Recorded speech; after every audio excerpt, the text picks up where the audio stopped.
All of a sudden, I heard a big explosion. A mysterious flaw brings down a Boeing 737. There's something going on that left no marks, no calling card. Shortly after takeoff, a powerful explosion rips apart TWA Flight 800, igniting controversy about what really happened. If anybody thinks that this chairman is involved in any kind of cover-up, they're damn wrong. Conflicting commands put two jets on a collision course. Descend. And the devastation provokes a violent act. It was a crime of almost unimaginable magnitude. Terrifying crashes and the dramatic investigations. The Navy is a suspect. True-to-life animations reveal the critical moments that lead to disaster.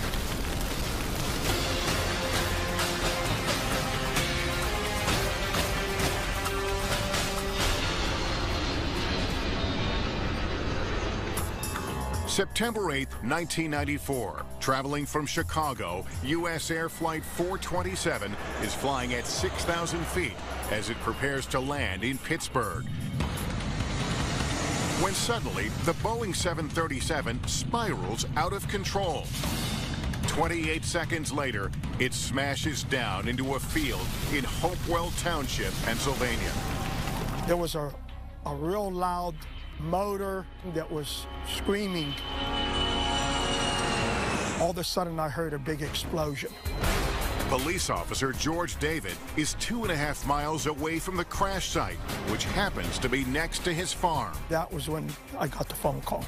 They said, you better get up here right now. A plane had just crashed on the property. When David arrives, it is a horrifying scene. The airplane has been obliterated by the 300-mile-per-hour impact. There is no hope for the 132 passengers and crew on board. I've been a policeman for 25 years. I've seen a lot of things, but that was the worst that I've ever seen it. Investigators will try to find clues among the destruction. It's a daunting task for the NTSB investigator in charge, Tom Howiter. It was the first time that the U.S. NTSB team had to wear biohazard suits to go on site. Because of the impact and the level of destruction, there were just human remains everywhere. You can see what the fuel did to the trees. An aviation maintenance technician captures the scene up close, providing a rare and vivid glimpse into the investigation. Bodies up there. There was no airplane left. It's like the cockpit up there. Clearly, the airplane hit close to being vertical at a high rate of speed. See, looking at one of the engines, right engine. It's like the right wing. You can see it's not very far from the tail section. Pilot John Cox, who has extensive background with 737s, is assigned to the investigation as a representative for the Airline Pilots Association. I'm facing now the direction that the airplane was. It's directly behind. As an aircraft accident investigator, you have to shift into this, I can't help the people that are here. I now need to understand what happened so that we don't have a reoccurrence. Several teams work to identify and recover pieces of the wreckage. Left engine pickup.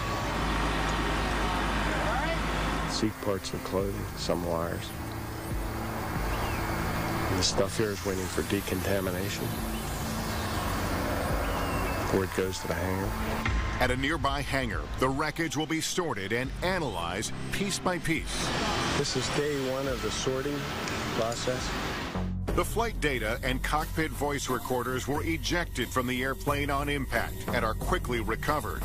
But they don't provide any clear answers. There are no sounds of explosions and no evidence of a major mechanical failure. But the recorders do provide investigators with a clearer picture of the flight crew's final moments. 1 minute before impact, the crew of Flight 427 is alerted to another airplane that will be passing below them. They're looking for the airplane. The first officer acquires it visually and tells the captain, yes, I see the jet stream. And then they encounter the wake turbulence of a Delta Airlines 727. And not an uncommon event at all. The airplane rocks around and moves. And from that moment of encountering the wake, something happened. They couldn't stop the roll in the airplane. And this was very difficult to listen to as a pilot because I could hear them struggling for control of the airplane, and every second that ticked by, they were losing that battle. As seen in this NTSB video, investigators set up a test flight to examine the possibility that the U.S. air pilots were startled by the wake of the nearby 727 airplane, causing them to lose control. What we found was that you could take the airplane, let go of the controls, and the airplane would come out of the wake and regain its composure and fly on with no problems. There's no reason to lose control of the airplane. One of the lead investigators made a very, very good observation, and that was that if the wake of a 727 could cause the loss of control of a 737, we'd have 737s falling out of the sky weekly or more. Investigators zero in on Flight 427's rotation or yawing toward the left, just moments before the pilots lost control. We knew the airplane yawed. And the question was, what would cause that? And it quickly became apparent that the only device that could make the airplane yaw the way it did is the rudder. That's what it's designed for. The rudder is positioned at the tail of the Boeing 737 and is used by pilots to control the plane's movement to the left and right. Trying to determine how the rudder could have malfunctioned, investigators test every theory they have. There were a couple of people on the airplane that were very heavy, and someone said, well, what would happen if the floor gave way and a passenger stepped on a control cable? Could that have done it? And so we did a test, and that quickly became obvious that that event couldn't happen. The amount of weight required was too great. So we looked at all kinds of bizarre potential failures. You name it, everything was considered, and one by one we eliminated them. We felt confident that there was a rudder issue, but we didn't know what it was. There's something going on back in the tail of the airplane we don't understand. I had described it as a gremlin that left no marks, that left no calling card. But it's not the only unsolved accident weighing on investigators. 3 years earlier, an amateur photographer captures the burning wreckage of United Flight 585 in Colorado Springs. The crash kills all 25 people on board. The safety board could not determine exactly what caused the accident. People started linking US Air 427 to United 585. Both airplanes are on approach. Both airplanes suddenly rolled and dove into the ground for unknown reasons. And the two flights have something else in common. Both airplanes are Boeing 737s. The most widely used jet in the world. The second time something unexpected had happened and resulted in the loss of an airplane. If another one went down, they were going to ground the airplane.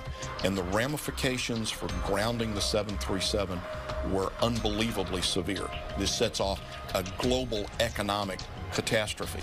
We had to find out what happened. Coming up, another Boeing 737 ends up in serious trouble. Could that crisis lead to a break in the case?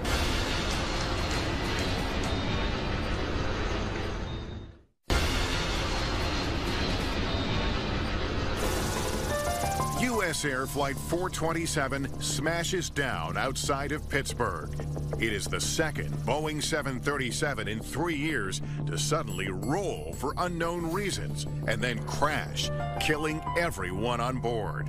It's a mystery threatening to ground the most widely used jet in the world.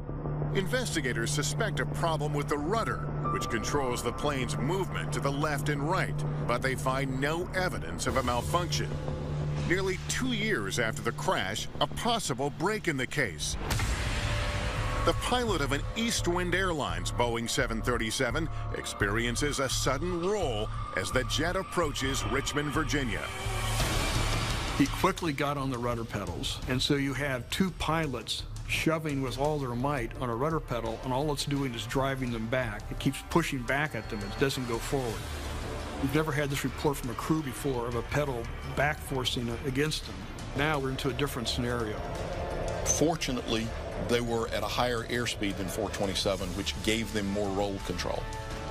They were able to successfully land the airplane. After hearing the pilot's experience with the rudder pedals, investigators suspect a jam may be the problem in the airplane's rudder system. The pilots control the rudder on the 737 with pedals. Those pedals are connected via cables to the muscle, if you will, that physically moves the rudder. It's the power control unit. And like power steering in your car, it's hydraulically powered. About the size of a soda can, the Power Control Unit, or PCU, houses a set of valves called the dual servo valve. This directs hydraulic fluid to move the rudder. This is the dual servo valve from a power control unit. The pilot inputs go into the arms here, and just by moving back and forth across these openings, it would redirect the fluid. In the days after the U.S. Air accident, investigators recovered Flight 427's PCU from the crash site. Seems intact, some of the brackets broken. If something did malfunction inside this PCU, it left no evidence. The valves were not badly scarred. There were no marks. There wasn't an instant indication of what would have caused the power control unit to have problems. Investigators run a battery of tests on the PCUs from U.S. Air 427 and East Wind Airlines, trying to determine if the units can jam. What they find is even more alarming. Not only can the PCU jam, but it can then deflect the rudder in the opposite direction. If you jammed the secondary valve just slightly off neutral, you could cause the valves to basically misalign and port hydraulic fluid in the wrong direction, so the rudder reversed operation. And this would be like driving your car and you turn to the left and the car goes right. You're never going to figure this out before you go off the road. Investigators had found a lethal malfunction in a valve the size of a pencil, capable of bringing down a Boeing 737. The malfunction leaves no marks or scars, almost as if it never happened, matching exactly what investigators found in U.S. Air 427. And all of a sudden, you put the reversal scenario in, and all started coming together that all these parts now fit. The big puzzle, we've had the edges and everything else, now the centerpieces are all locking in. When Flight 427's crew encounters the wake turbulence of a passing airplane, they press down on the rudder pedals to counter the wake and move the airplane slightly to the right. But the dual servo valve inside the airplane's power control unit jams and misaligns, causing the rudder to be deflected in the opposite direction. And what they didn't recognize was that the rudder was full over. So as they're pushing, the rudder's not moving because it's jammed, but they don't know this. And then the nose starts to fall through, and the crew pulls back to bring the nose up, and the airplane just enters basically what looks like a spin into the ground. The pilots of 427 faced a condition they had never heard of, they weren't trained for. From a pilot standpoint, you never consider the possibility that if you turn to the right, the airplane's going to go to the left. They didn't have a long time to sort it out, and they had around 13 seconds to diagnose the problem, deal with it effectively. It takes 4.5 years, one of the longest accident investigations in aviation history, to solve the mystery of U.S. Air Flight 427. With it, investigators are able to bring closure to another cold case, United Flight 585, the other Boeing 737 that crashed 3 years earlier. The rudder system on the 737 fleet has been completely redesigned. It's a very different system now than it was at that time. There's a lot of changes also to flight crew training, more hands-on flying, being ready to recover from unusual upsets, unusual events. History's proven us to be right. There has not been another occurrence of a rudder hardover since, and I think we made a good airplane even better. Coming up, one of the most infamous aviation disasters in history. And he saw what appeared to be a flare going straight up. What really happened to TWA Flight 800? Microscopic explosive traces of unknown origin have been found. July 17th, 1996. Beachgoers and boaters are enjoying a summer evening at twilight on Long Island, New York. Nearby, at JFK Airport, a Boeing 747 is taking off, carrying 230 passengers and crew headed for Paris. Less than a minute later, as TWA Flight 800 is climbing over the Atlantic, there's an explosion. The force rips the airplane apart. Other pilots in the area begin reporting what they've seen to air traffic control. We just saw an explosion up ahead of us here, somewhere about 16,000 feet or something like that. It just went down to the water. Rescue teams scour the area for survivors, but no one is found alive. As dusk turns to dark, all that can be seen of the Boeing 747 is the burning debris and jet fuel on the surface of the water. We've seen the big flames. We didn't expect to see that. Right when we seen that, we knew it was going to be pretty bad. We found our first victim. And there was a female in bad shape. As the wreckage burns, so does speculation that there may have been a bomb on board the plane. You have to remember the time. This had been the first attempt at the World Trade Center. And I think terrorism was just getting on people's radars. By morning, eyewitness accounts point to yet another alarming possibility: a missile. We saw what appeared to be a flare going straight up. And then we seen this white glowing thing, and then a big ball of fire come out of it, and 2 pieces on fire fell into the water. The NTSB sends a GO team to determine what brought down the plane, while the FBI launches a criminal investigation. If it is a terrorist event, we then have the challenge to find out who the perpetrators were, who the cowards were that did this. From the safety board point of view, we want to know, is it possibly just an aviation safety issue we need to know about? And so there became 2 investigations, one for the FBI and one for the NTSB. The first challenge for investigators, recovering the victims and the wreckage submerged more than 150 feet in the Atlantic Ocean. To do this, investigators employ the resources of the U.S. Navy.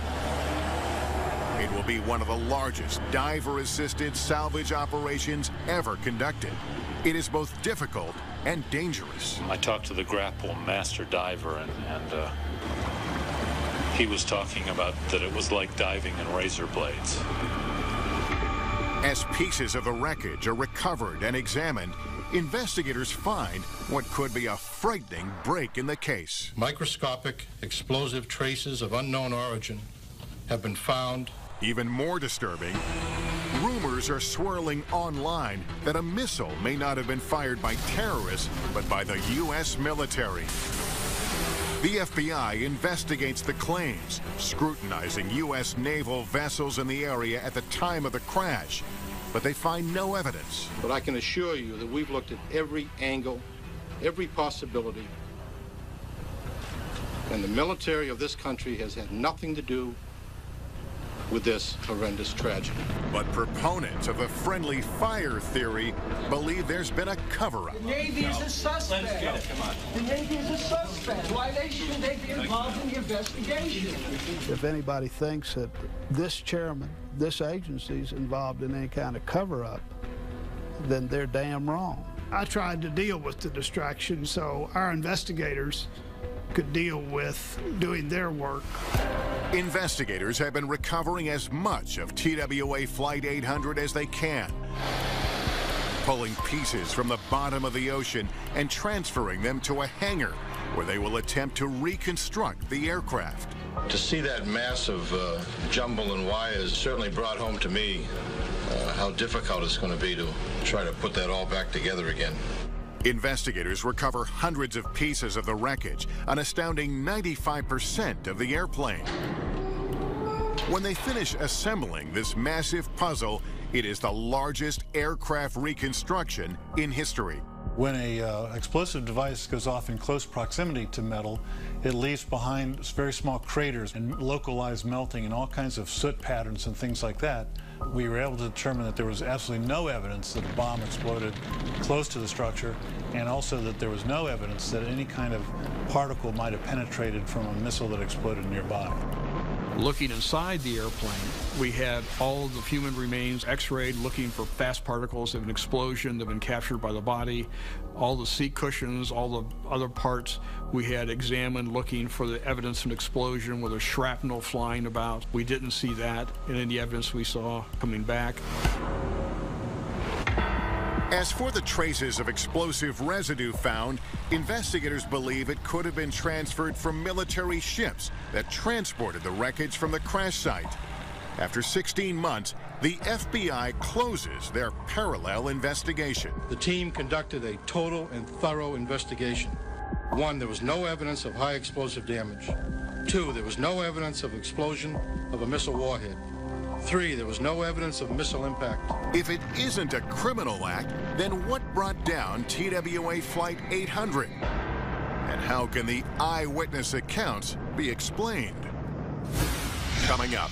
We were all surprised that it didn't take a lot of energy to ignite these vapors.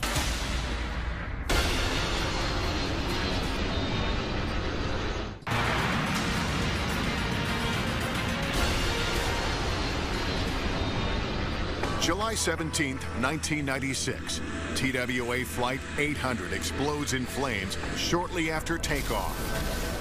The FBI rules out a bomb or missile, but it will take a 4-year investigation, the most costly and extensive in the NTSB's history, to determine the cause. After pulling debris from the ocean, investigators conclude that the airplane broke apart into 3 distinct sections. The front section of the airplane containing the cockpit and the first class areas broke off, and that just fell to the ground. And then, much further away, you had the rest of the airplane, which seems odd. It was clear that piece of the airplane had to continue some part of flight for a lot longer. We went back and started looking at all those pieces that came off first. They all came out of areas around the wing center fuel tank. So it started becoming apparent that whatever happened inside the wing center fuel tank. Unlike gasoline, jet fuel isn't highly flammable. But as this FAA test shows, when it's heated, the vapors that are produced can be explosive. As TWA Flight 800 prepares to take off from New York's JFK Airport, the center wing fuel tank, about the size of a 2-car garage, is nearly empty. All that was in that fuel tank was basically just residual fuel, just a small amount of fuel sloshing around the bottom of the tank. Given the short duration of this particular flight, the operators don't usually use or put fuel into the center fuel tank because they don't need it. The wings hold a sufficient amount of fuel. You could save some money and get better performance by leaving the fuel out of it.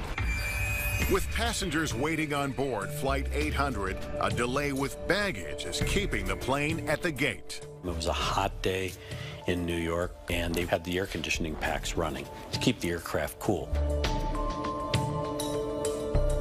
The air conditioning packs are mounted in close proximity to the center fuel tank. As the AC packs work to keep the airplane cool, they are actually generating heat underneath the center wing fuel tank. So the fuel tank was actually getting very warm. So when the airplane takes off, you have this warm fuel vapor. If there was a full load of fuel in that tank, it could absorb that heat with no problem. It was generally believed that fuel tanks were not really flammable. They couldn't really even be ignited because the temperature wasn't great enough. And so we took a 747, tested them with very similar conditions, and we were all surprised how hot it got, and also that it didn't take a lot of energy to ignite these vapors. It's less than you feel if you rub your feet across the carpet and touch a doorknob and the spark you get. Less energy than that was necessary to ignite that fuel tank. But there is no clear source of ignition on board TWA Flight 800. By design, only low-voltage wires are used inside the fuel tank. However, those low-voltage wires pass in very close proximity to much higher voltage wires in wiring bundles.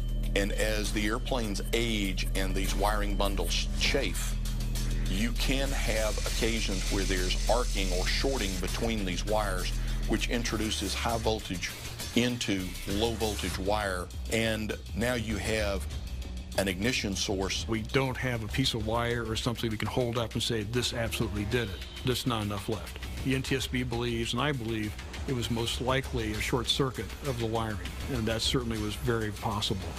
You look at all the evidence, and whatever ignited the fuel in the tank was inside the tank. It didn't come from the outside. The cockpit voice recorder, recovered 1 week after the crash, may provide evidence. The pilot is heard observing a strange reading on a fuel flow gauge. And that's probably an indication of some type of short circuit going on. This airplane was old. It was getting ready to be taken out of service. And there are more clues. 1 second before the cockpit voice recording ends, there are 2 dropouts in background noise, suggesting a possible arc on the cockpit wiring. Investigators believe in this moment, high voltage entered the center wing fuel tank, igniting the warm fuel vapors. That ignition caused an overpressurization of the tank. It blew out the forward panel of the tank, and you can see the indentation where it's very clear how it slammed down, and there's a very clear mark. From that position, we had fractures that went down into the fuselage. Because of the pressurization of the airplane itself, that crack ran very rapidly around a portion of the lower fuselage. That caused the nose of the airplane to detach from the rest of the aircraft. It fell off. If you drop the weight off the front, the center of gravity goes back, the airplane's going to nose up, it's going to climb and go up. Engines are still producing thrust. The aircraft enters a steep climb, ascending between 2,000 and 3,000 feet. 42 seconds after the initial explosion, the left wing separates, spraying unburned fuel and igniting a second fireball. The wreckage, with passengers inside, plunges to the surface of the ocean. The breakup of Flight 800 provides explanation for one of the most confounding aspects of the investigation, the eyewitness accounts. Many described an ascending streak of light, moving to a point of a large fireball that then splits into 2. The sound happened first, and then the fireball. What's really interesting looking at the witness statements was how many witnesses reported they heard the explosion and looked that direction and saw the fire coming down. Now, if you take a look at the distance between the speed of light and speed of sound, it's quite clearly that the explosion happened some time before they heard it. And so when they heard the explosion, that already happened some time ago. And so when they turn and look, they're seeing the aftermath. They're seeing the fire after the explosion. They didn't see the initial event itself. Investigators believe that the ascending streak of light that eyewitnesses described is the main fuselage still climbing after the initial explosion. Despite the NTSB's findings, theories persist of a bomb or missile attack on TWA Flight 800. It is unfortunate that a small number of people pursuing their own agendas have persisted in making unfounded charges of a government cover-up in this investigation. I look back and I am in awe of the cooperation and coordination of the thousands of people that were involved and touched this investigation. That's why I feel so strongly when anyone questions the patriotism or the responsibilities that were exercised by the investigators of TWA 800. Everyone understood that 230 lives had been lost, and it was up to them to do the very best they could to answer the question, why? As a result of the NTSB's findings, major safety improvements are implemented with both aircraft design and maintenance. We now have inerting systems in center fuel tanks so that if there is not fuel in them, that there is an increased amount of nitrogen, which is non-explosive, that is manufactured on the airplane and then directed into the fuel tank. Aging aircraft wiring maintenance programs have been significantly improved. That's a direct result. For the families of the victims, the tragedy leads to the passage of the Family Assistance Act, forever changing how loved ones are treated after transportation disasters. Families will know exactly where to go and who will speak for the government when they have lost a loved one. It took the events of TWA 800 and the action of President Clinton to ensure that their loved ones were given the proper respect when people have a loss and a tragedy like that. Coming up. Descend. Two jetliners on a collision course. The closure rate is 16 miles a minute. You could not visually avoid the collision. And the devastation will spur a deadly act of violence. This vigilante approach is an impediment to aviation safety for all of us.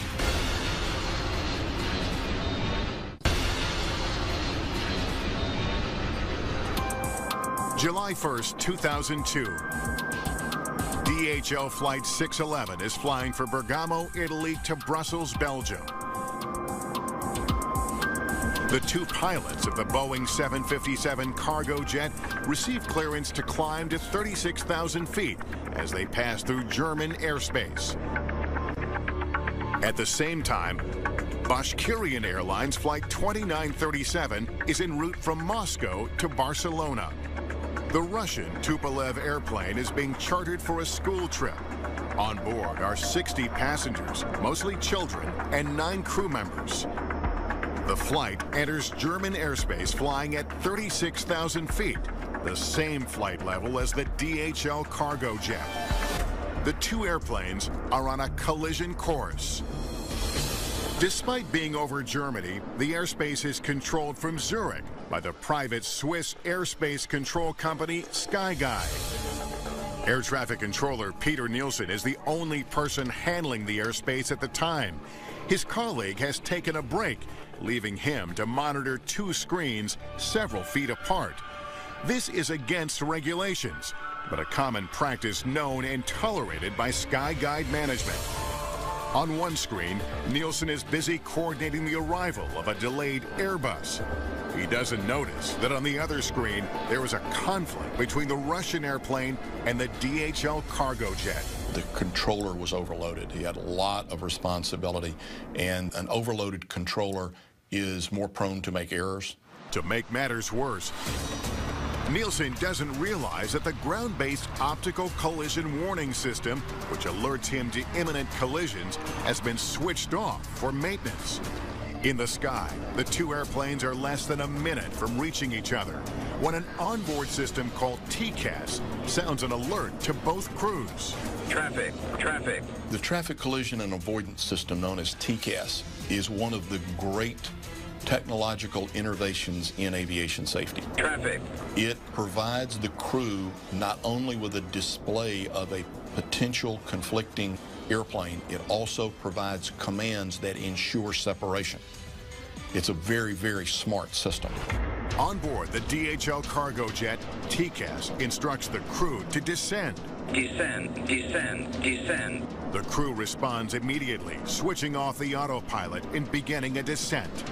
On board the Russian airplane, the crew hears the opposite TCAS advisory. Climb. The two TCAS units coordinated those commands to maximize the separation as quickly as possible. For this system to work, both pilots have to follow the commands of the TCAS. When Nielsen discovers that the two airplanes are in danger, he contacts the Russian crew.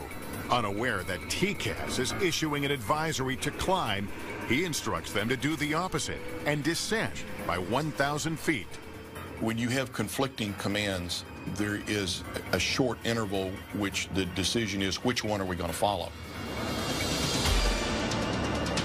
It was not a fully implemented standard around the world where when the automated system said to take corrective action that the pilots automatically followed without question. Russia, their policies and procedures basically told the pilots that the air traffic controller has prominence or precedence, not the automated system. The Russian crew is conflicted, but they follow the instructions of air traffic control and begin descending. You have one flight crew who's following the automation. You have another flight crew who's following instructions by the air traffic controller. Now you have both airplanes descending instead of avoiding each other by one climbing and one descending. The DHL cargo jet and the Russian airplane are closing in at incredible speeds. You're talking airplanes that are moving basically 400, 500, 600 miles an hour. Well, the closure rate is 16 miles a minute. It's much faster than most people can imagine. So all of a sudden now, decision-making is very compressed because you don't have a lot of time. In the dark of night, the pilot's visibility is less than 7 miles. From the time that you could see the airplane, recognize it was a potential conflict for collision and avoid it, there wasn't enough time. The airplanes had physically covered so much ground that you could not visually avoid the collision. Coming up, critical moments before a devastating collision. And the investigation takes a deadly twist. It was a crime in my mind of almost unimaginable magnitude. DHL cargo jet and a Russian chartered flight with 69 people on board, most of them children on a school trip, are on a collision course.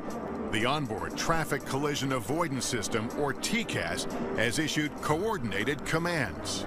Climb, climb, climb, descend, descend, descend. Unaware of the TCAS commands, the air traffic controller instructs the Russian crew to also descend. Now, the two airplanes are seconds from disaster. By the time they see each other, it's too late. At nearly 35,000 feet, the two airplanes collide at almost a right angle.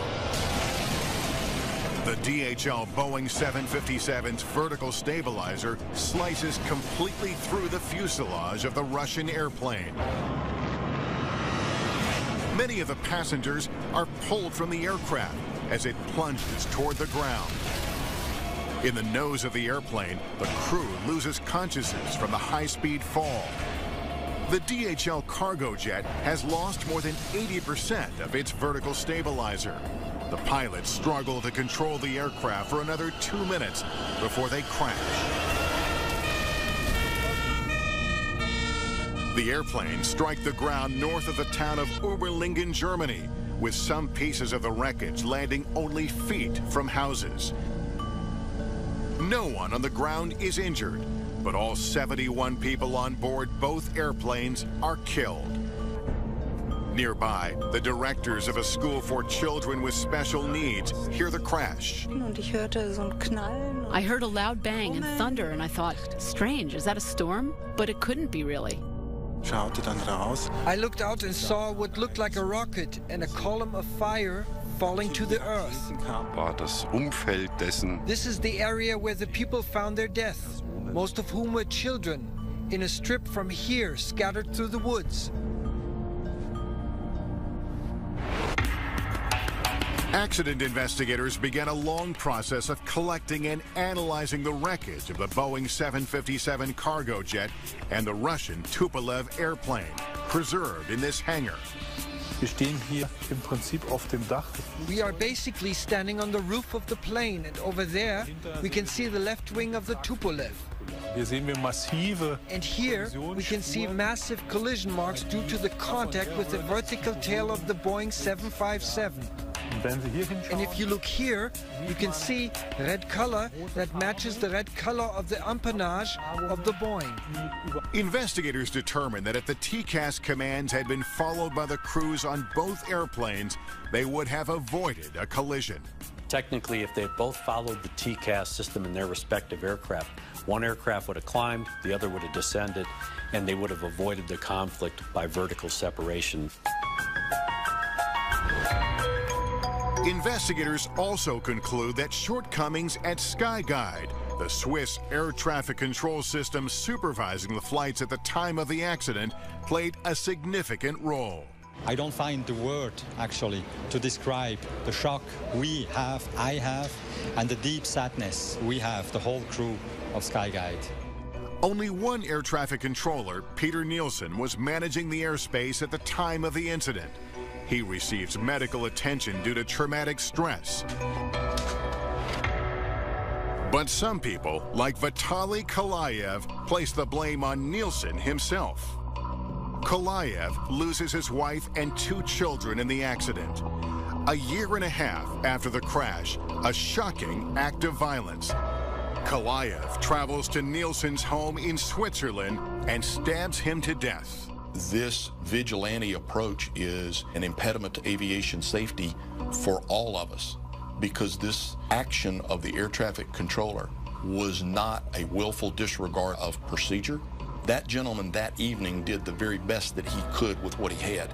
For someone to take it upon themselves to commit a murder as a result of this, it goes counter to everything that I know in aviation safety. It goes counter to everything that all of us in aviation safety strive to do. It was a crime in my mind of almost unimaginable magnitude. Kalayev is convicted of the murder in 2005, but 2 years later, he's released from prison after the courts ruled that his mental condition at the time of the murder was not sufficiently considered at sentencing. I want to express my gratitude to all Russian people for their support. Having served in prison, I did not feel like I was without the motherland. 3 of the 4 managers at Skyguide are convicted of negligent homicide and given suspended prison terms of 6 to 15 months. The 4th is ordered to pay a fine. Skyguide says they no longer use the single-manned operations that violate regulations. One of the things that was really examined in this was the workload of the controller and his diversion of attention when it came to actually identifying the conflict and then providing timely conflict resolution prior to the event. The accident leads to a clear defining of the role of TCAS. Pilots around the world are now trained to give TCAS advisories priority over the instructions from air traffic control. This accident showed the critical importance of a worldwide standard when we're talking about the technologies, particularly predictive technologies, so that all the pilots respond the same way, and that way you don't have unexpected results like we got here.